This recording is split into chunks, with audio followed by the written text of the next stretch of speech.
difficult decisions were the promises that all the candidates made, because all Nigerians accepted that we needed those changes at that point in time. And you know it.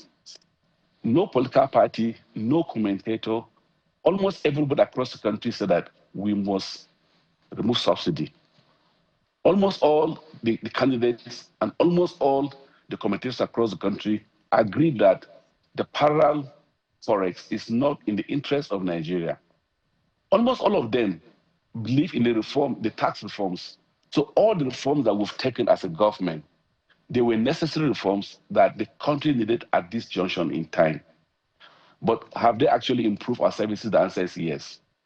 The state governments, just last month, the state, the federal government, and local government, at fact, they shared 2 trillion naira, coming from the state that before now they shared barely about 500 or below 500 most of the times.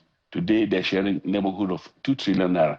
State they used to collect roughly about 3 billion naira, 2 billion, 3 billion naira per month, collect between 15 billion naira and above.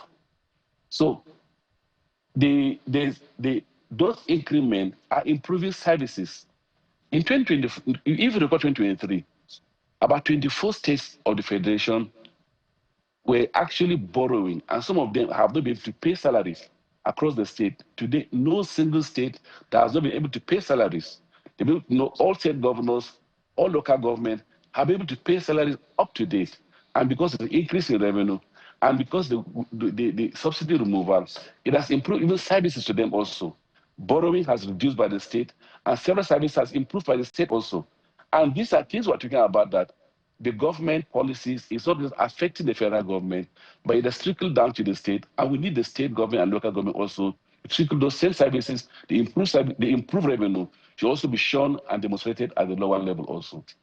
Which raises the question, Prof, of whether or not those effects that you're talking about are actually happening the way they are expected to happen. Because even though the revenue to the states have increased from the federal government, just as you have, from the federation accounts, just as you have said, people wonder how come they are not feeling it? How come the trickle-down effect that you talk about is not being felt by the people? As far as they are concerned, even though inflation numbers are slowing down, it still hasn't impacted significantly on their spending power, on their loose cash. And there are economists who believe that the president still holds the yam and the knife, knows how to ensure that the states do what they need to do to make sure that the effort that is being made at the federal level is trickling down to the lives and livelihood of the Nigerian. Yes, like I said earlier, the increase of revenue going to the state, we expect also the states, just like what the federal government is doing. A lot of states are actually investing more in social investment, and we expect most states to now invest social investment for the people. The federal government, is targeting about 15 million households in conditional cash transfer. They are given soft loan to students under the student loan scheme, allowing students to access loans so that they can have access to education at zero interest rate. Federal government has dropped about 1.5 trillion naira in the Bank of Agriculture so that farmers can have access to one digit interest rate, almost near zero collateral for them to access loans so that they can improve food security across the country.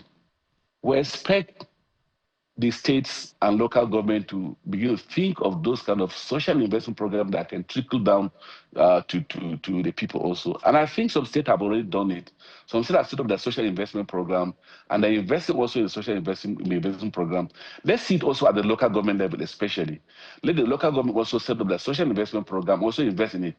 As a party, we're talking with our governors so that we can trickle those kind of effects, because the president has actually directed the APC governors to ensure that social investment programs are conducted so that it can trickle down to the people. And mark you, at the summit that APC did, the president made it very emphatic that the governors should go back and water the ground. And I think they're already doing it in the process. Already there are policies that state governors have taken at the APC level to ensure that All the APC governed states have social investment program that will trickle down to the people, and government is already doing that.